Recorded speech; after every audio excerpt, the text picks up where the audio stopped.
nuestra alabanza, Señor, como una muestra de la necesidad que tenemos de ti, Padre. Te agradezco, Padre, porque tenemos la plena confianza de que tú estás en este lugar y estás al tanto, Señor, de nuestras oraciones y escuchas también nuestra adoración.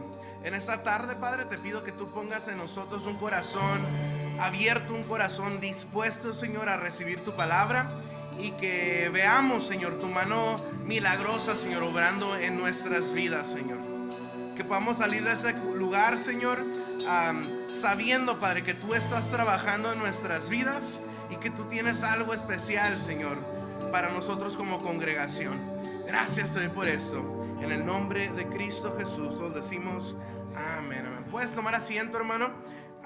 El día de hoy continuamos con nuestra serie que hemos titulado Noche Sagrada, Promesas Reveladas, ¿verdad? A lo largo de este mes estaremos estudiando profecías, ¿verdad?, del Antiguo Testamento que nos señalan al nacimiento o a la venida de nuestro Mesías, ¿verdad? Entonces les voy a pedir que vayan abriendo sus Biblias allá en Jeremías, capítulo 32 en adelante, que es donde va a estar nuestro mensaje el día de hoy, ¿verdad? Hermanos, qué caro es vivir en San Diego, ¿verdad? ¿Verdad que es carísimo vivir en San Diego? En los últimos años, hermano, el costo de vida aquí en San Diego pues se ha ido por las nubes. De hecho, fue este año, ¿verdad?, que por primera vez San Diego, escucha, San Diego se convirtió en la ciudad más cara donde vivir en todo Estados Unidos. ¡Qué loco es eso, hermanos! Miren, lo podemos decir de esta manera: es un lujo vivir en San Diego. Realmente, hermanos, es un lujo vivir en San Diego. La renta promedio, escucha eso, la renta promedio en San Diego es de $2,300, ¿verdad? Es la renta promedio en esta ciudad. Ahora, ¿por qué tan alto, verdad? Primero, hermanos, porque la gente está dispuesta a pagar por lo que San Diego ofrece.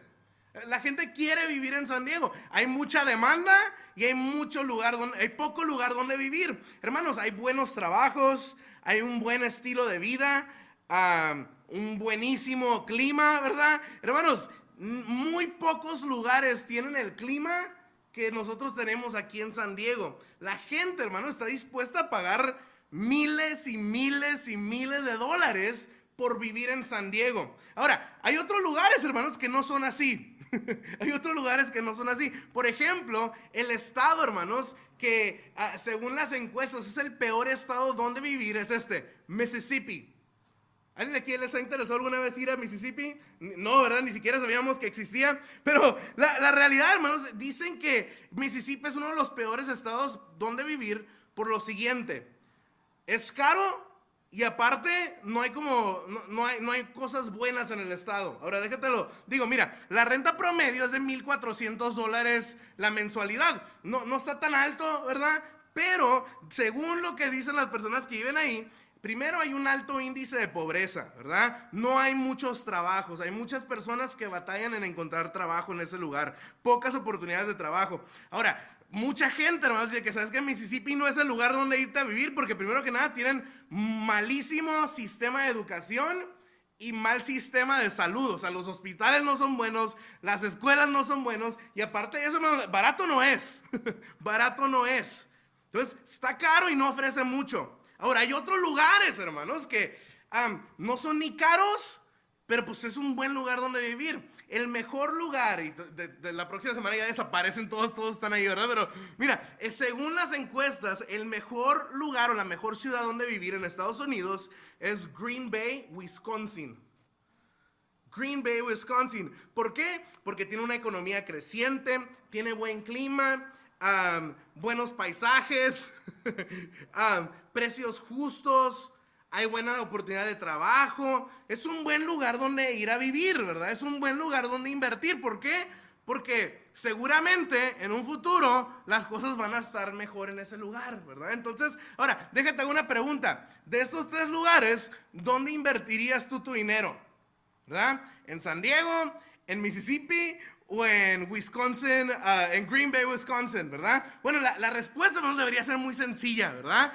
El lugar más barato que me ofrece más, ¿verdad? Y en ese sentido, hermanos, déjenles digo que estamos viviendo en el lugar incorrecto, ¿verdad? El mejor lugar donde invertir es esos lugares donde sabes que es barato, pero me ofrecen mucho, ¿verdad? Yo que ustedes invertiría en Green Bay, Wisconsin. Ahora, yo, ¿qué tiene que ver todo eso? Gracias por tu clase de bienes y raíces, de hipotecaria, ¿verdad? Pero ¿qué tiene que ver con esto, hermanos? Miren, en el libro de Jeremías encontramos una historia bien interesante. Y es una historia en la que el Señor le pide a Jeremías que compre un terreno devaluado. Mira lo que dice Jeremías capítulo 32, versículos 1 al 10. El Señor básicamente le dice: Jeremías, cómprate este terreno que no vale nada. ¿Listos? Jeremías 32, versículo del 1 al 10, dice lo siguiente: Jeremías recibió el siguiente mensaje del Señor en el 10º año del reinado de Sedequías, rey de Judá. También era el año 18 del reinado de ¿quién? Nabucodonosor. Para entonces, ¿cuál era la situación de Jerusalén? Estaba sitiada por el ejército babilónico y Jeremías estaba preso en el patio de la guardia del palacio real. ¿Estamos? Mira más adelante, versículo 3 dice: el rey Sedequías lo había puesto ahí y preguntaba por qué Jeremías seguía dando esta profecía. Esto dice el Señor: estoy a punto de entregar esta ciudad al rey de Babilonia y él la que tomará, dice así. El rey Sedequías será capturado por los babilonios y llevado a encontrarse cara a cara con el rey de Babilonia. Mira ahora, adelántate al versículo 7, mira lo que dice. Me dijo el Señor: tu primo Anameel, hijo de Salum, vendrá y te dirá: compra mi terreno en Anatot, por ley tienes derecho a comprarlo antes de que lo ofrezca a algún otro. Así como el Señor dijo que haría, mi primo Anameel vino y me visitó a la cárcel y me dijo: por favor, compra mi terreno, ¿verdad? Mira más adelante el versículo 8, la última parte del versículo 8 dice: entonces supe que el mensaje que había oído era del Señor. ¿Qué fue lo que hizo Jeremías? Así que compré el terreno en Anatot, pagándole a Anameel 17 piezas de plata. Versículo 10 dice: firmé y sellé la escritura de compra delante de testigos, pesé la plata y la pagué. Dice así, hermanos. Jeremías acaba de comprar este terreno. Déjenles digo algo: mala decisión. Si lo vemos desde un punto de vista financiero, económico, hermanos, Jeremías acaba de hacer una mala decisión. ¿Y por qué compras el terreno que está sitiado? No tiene valor alguno. Ese terreno, hermanos, que Jeremías acaba de comprar, no tiene valor. Está sitiado. No le van a poder dar los papeles porque al final del día está sitiado. ¿Estamos? Mala decisión, ¿verdad? ¿Ustedes hubiesen comprado ese terreno? Probablemente no, ¿verdad? Una vez, hermanos, gracias a Dios, el Señor nos dio la oportunidad de comprar nuestra casa hace algunos años y nos llevaron a ver una casa, ¿verdad? Que estaba bien fea la casa, ¿verdad? Estaba fea la casa. Y luego pues, nos llevaron, no, pues cuesta que, no me acuerdo, que como 500,000. Y yo digo, ¿en serio cuesta eso? ¿No? Y de repente abrimos uno de los cuartos. Y en el cuarto, hermanos, tenía como una de las raíces de un árbol de afuera, como que se había metido en el cuarto. Y le dije: ¿en serio? O sea, ¿en serio quieres que pague tanto dinero por esto? Sería una malísima decisión, porque, hermanos, cuando yo la hubiese querido vender, nadie me la iba a querer comprar. ¿Por qué? Porque el fundamento, la fundación de la casa, pues estaba mala, ¿no? Hubiera sido que una mala decisión, una mala inversión.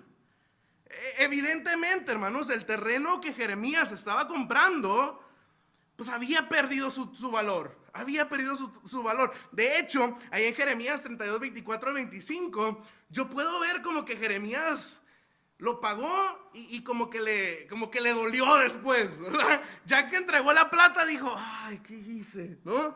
Mira lo que dice versículos 24 al 25. Es Jeremías hablando: miren cómo han construido rampas de asalto contra las murallas de la ciudad, dice así. Por medio de guerra, hambre y enfermedad, la ciudad será entregada a los babilonios, que los conquistarán. Todo ha sucedido tal como lo dijiste, le está hablando el Señor. Y el versículo 25 le dice: y aún así, dice, A pesar de todo esto, Señor soberano, me has ordenado a comprar el terreno. O sea, Señor, ¿no estás viendo cómo está la situación? ¿No estás viendo que ese lugar está sitiado y aún así me tienes pagando ese terreno? Hasta pagué mucho dinero en presencia de testigos, ¿verdad? Eso ya se vio como el codo de Jeremías, ¿verdad? Se vio así como que, y ya como que le dolió, ¿no? Dice, aunque la ciudad pronto será entregada a los babilonios. Pero al mismo tiempo, hermanos, podemos ver de que Jeremías sí estaba cuestionando su compra, pero podemos ver el corazón con el cual hizo la compra. ¿Por qué, hermanos? Porque mira, yo creo que Jeremías compró el terreno no en base a lo que valía actualmente, sino en base a su potencial, ¿verdad? Yo creo, hermanos, que fue una compra por fe, ¿verdad? De Jeremías. Mira lo que dice el versículo 21 al 22. Aquí habla acerca de que Jeremías conocía al Señor. Él sabía qué era lo que Dios era capaz de hacer. Y mira lo que dice el versículo 21. Señor, tú sacaste a Israel de Egipto con señales poderosas y con maravillas. Versículo 22 dice, Señor, tú le diste al pueblo esta tierra que habías prometido hace mucho tiempo a sus antepasados, tierra donde fluyen la leche y la miel. Hermanos, vemos aquí el corazón de Jeremías. Está diciendo, hermano, mira, Señor, yo invertí porque yo sé que eres capaz de hacer. Yo sé lo que eres tú capaz de hacer con este lugar. Señor, mira, yo invertí en este lugar, en ese terreno, porque yo sé que eres tú capaz de traerlo a su vieja gloria. Yo sé que en este terreno antes fluía leche y miel. Yo sé lo que tú puedes hacer a través de él. Jeremías, hermanos, invirtió con su confianza puesta en el Señor. Ahora, miren, esta inversión, hermanos, es un reflejo del ministerio de Jeremías. Jeremías, hermanos, fue un hombre de fe. Las escrituras, hermanos, nos cuentan que Jeremías predicó durante 40 años, hermanos. Estuvo predicando, compartiendo palabra del Señor y nadie lo escuchó. 40 años, hermanos, de Jeremías predicando, exhortando al pueblo. El Señor dijo eso, hermanos, y nadie le hacía caso. Constantemente predicaba y al pueblo le valía. No le hacían caso. De hecho, hermanos, la gente no tan solo no lo escuchaba, sino que lo rechazaba. Mira lo que dice, por ejemplo, Jeremías 11:19, hablando acerca de los vecinos que rechazaron a Jeremías. Dice, yo era como cordero que se lleva al matadero. No tenía idea de que pensaban matarme. Destruyamos a ese hombre y todas sus palabras, dijeron. Derribémoslos para que su nombre sea olvidado para siempre, decían los vecinos de Jeremías, hermano. Hermano, Jeremías estaba predicando y la gente cada vez lo hacía, ¿qué? Lo rechazaba. No solo sus vecinos, hermanos, sino que su familia misma lo rechazó. Mira lo que dice Jeremías 12:6. Aún tus hermanos, miembros de tu propia familia, se han vuelto contra ti, conspiran y se quejan de ti. ¡Wow, hermanos! Gente yéndose en contra de Jeremías mientras él seguía, ¿qué? Predicando, invirtiendo en este lugar. Hermanos, Jeremías invertía y no recibía nada a cambio. Invertía, sembraba, hermanos, y no cosechaba nada. Mira lo que dice Jeremías, capítulo 26, versículos 7 al 8. Los sacerdotes, los profetas y todo el pueblo escucharon a Jeremías mientras hablaba frente al templo del Señor. Pero cuando Jeremías terminó su mensaje, habiendo dicho todo lo que el Señor le ordenó que dijera, los sacerdotes, los profetas y todo el pueblo que estaba junto al templo lo tocaron en la masa, y dijeron, mátenlo, le gritaban. Hermanos, esta gente no quería a Jeremías. Por más que Jeremías traía palabra del Señor, la gente continuaba, ¿qué? Rechazándolo. Definitivamente, hermanos, Jeremías estaba invirtiendo, estaba sembrando semilla en un campo hostil para la cosecha. ¿Les ha pasado a ustedes, hermanos, que de repente tratan de, ahorita en mi casa ustedes van, si van, ¿verdad? Se van a dar cuenta que la mitad de mi zacate está bueno y la mitad de mi zacate está malo, ¿verdad? Y pusimos casi el mismo zacate, ¿no? Pero la mitad de mi terreno como que no quiere el zacate y la otra mitad como que está todo verde, todo largo el zacate, ¿no? Yo ya no quiero sembrar en la otra mitad. Porque es un lugar hostil para el zacate, como que no crece ahí el zacate, no sé qué pasa, pero de este lado, verde, largo el zacate, hasta ganas de tirarte ahí, ¿verdad? Pero al otro lado, hermanos, pura hierba. Y por más que le echamos agua y agua, hermanos, no podemos cosechar zacate bonito de ahí. ¿Te da ganas de sembrar otra vez ahí? No, chale, mejor busco otro lugar, ¿no? Hermanos, Jeremías se encontraba en la misma situación. Sembraba, predicaba, sembraba, invertía tiempo, y hermanos, no cosechaba nada. Oye, es el Espíritu Santo, ¿no? Amigo, ¿por qué seguir invirtiendo en gente que no te quiere escuchar? ¿Por qué hacerlo? ¿Por qué seguir intentando? ¿Por qué seguir predicando? ¿Por qué seguir hablando, hermanos, a gente que simplemente no te quiere escuchar?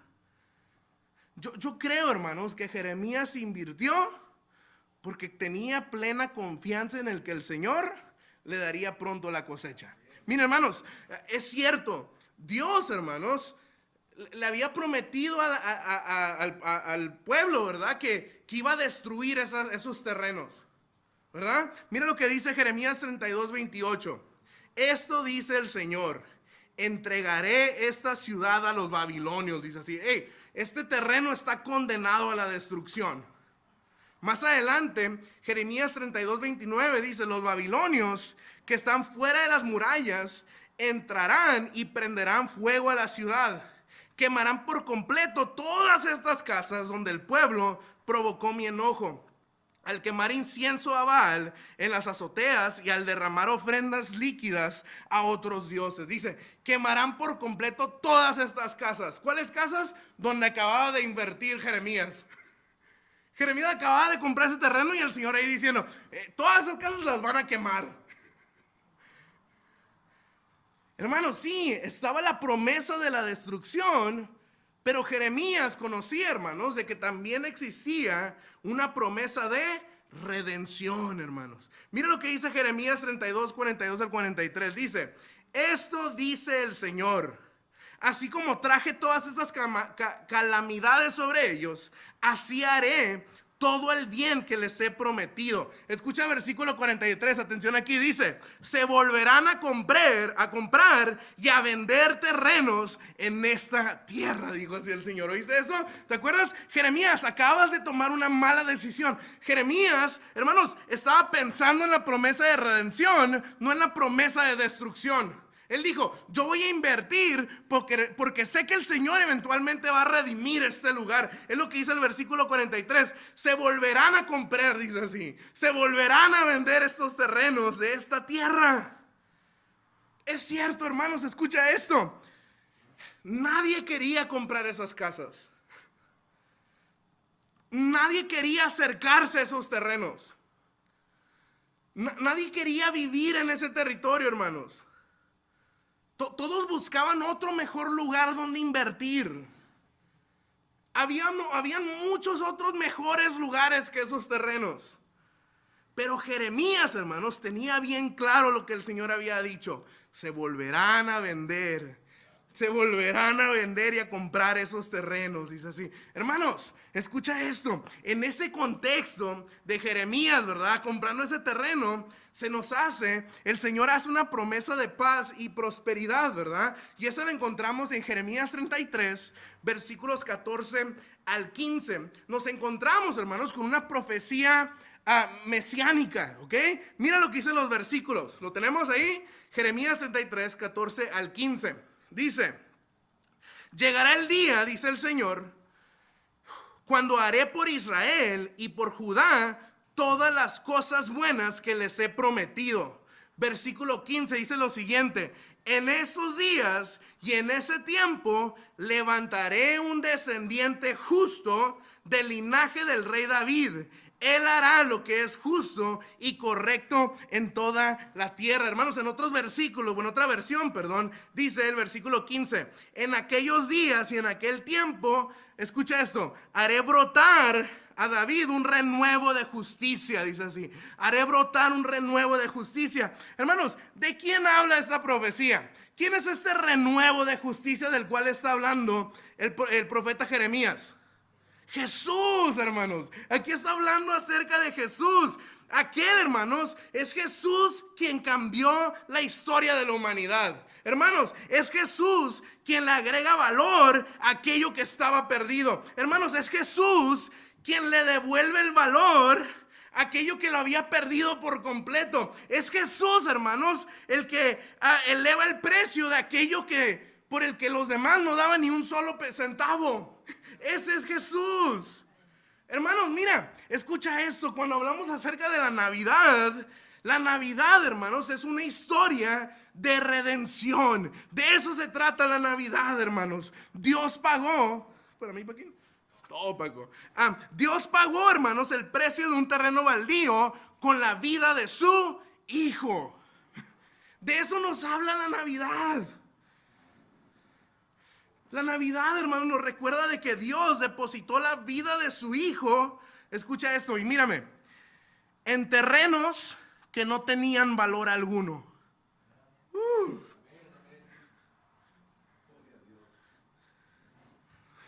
Hermanos, allí está el verdadero valor de la Navidad.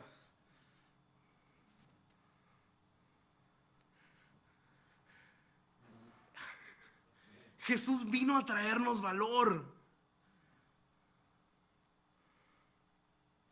Hermanos, el nacimiento de Jesús, hermanos, es la manera más exacta, más perfecta y más íntima en la que Dios depositó valor en la vida de la humanidad, hermanos. Mira lo que dice Hebreos 1, versículos 1 al 4, dice así: hace mucho tiempo Dios habló muchas veces y de diversas maneras a nuestros antepasados por medio de ¿quiénes?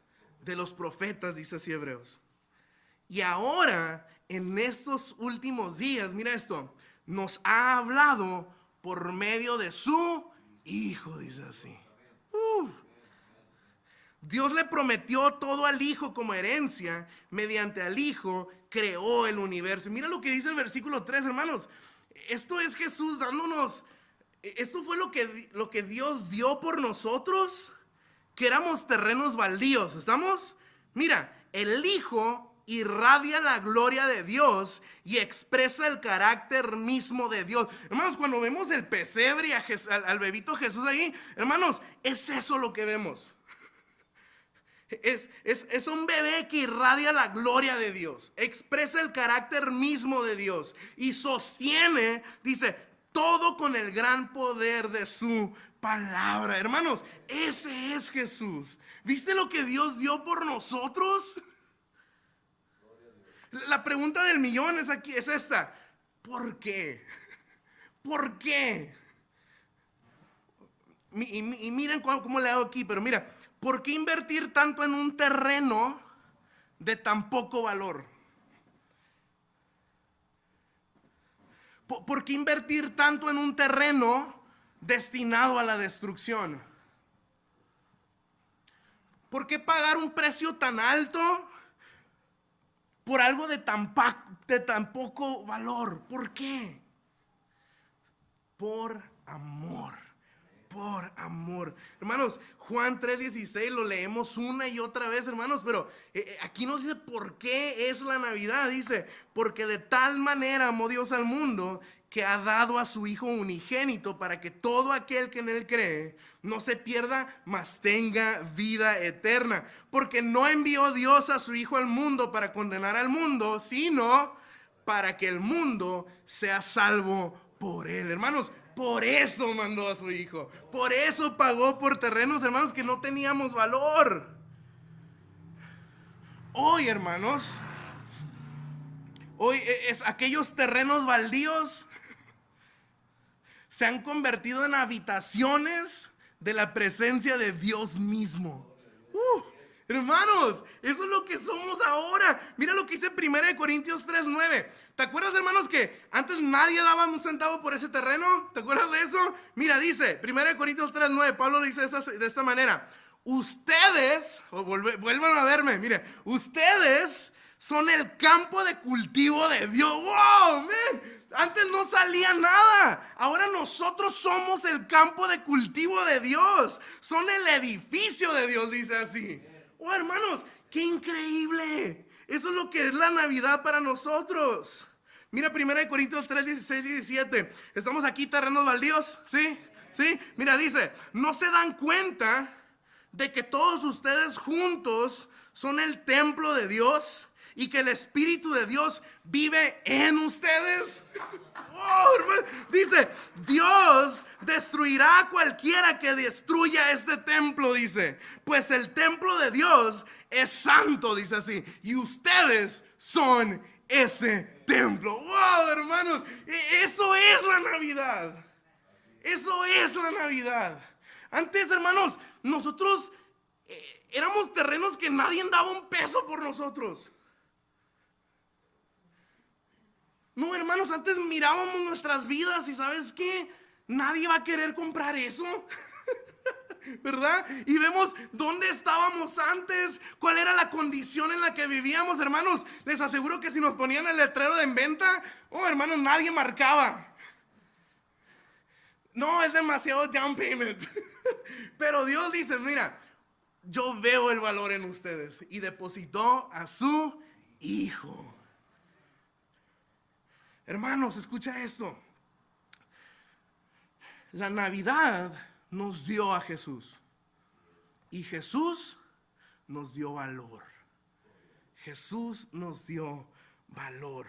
Ustedes, nosotros que éramos aquellos terrenos, hermanos, baldíos, ahora somos el campo de cultivo de Dios. Es así. Oh, hermanos, esa es la Navidad. ¿Por qué celebramos? ¿Por qué tiramos la casa por la ventana en Navidad? Porque ese día cambió nuestra vida. El nacimiento de Jesús, hermanos, nos dio un nuevo valor. ¿No se dan cuenta de que ustedes juntos son el templo de Dios? Oh, hermanos, pero en aquel entonces, hermanos, era el que sea iba y entraba a esos terrenos. Cualquiera iba y hacía lo que quería en esos terrenos baldíos. No había necesidad de... no tenían valor alguno. Estaban ahí simplemente. Pero mira lo que dice el versículo 17, 1 Corintios 3, dice: Dios destruirá a cualquiera que destruya, escucha, este templo. Pues el templo de Dios es santo y ustedes son este templo, dice así. Hermanos, pobre de aquel que quiera destruir al templo de Dios.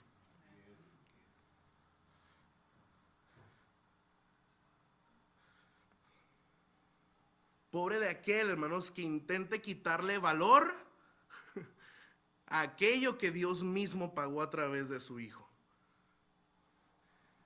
La Navidad, hermanos, nos habla de redención. Antes estábamos vacíos, pero ahora en Jesús estamos completos. Señor, te doy gracias por este tiempo que nos has dado. Te agradezco, Padre, porque a través de tu palabra, Señor, entendemos, Señor, el verdadero significado de la Navidad. Reconocemos, Padre, que la Navidad o el nacimiento de tu Hijo, Señor, trajo a nosotros un nuevo valor, Señor. Tú lo diste todo por nada, Padre. Pagaste un precio tan alto, Señor, por algo que en aquel entonces, Señor, no tenía valor alguno, Señor. Estando perdidos, Señor, en nuestro pecado, Señor, tú decidiste entregar a tu Hijo por amor a nosotros.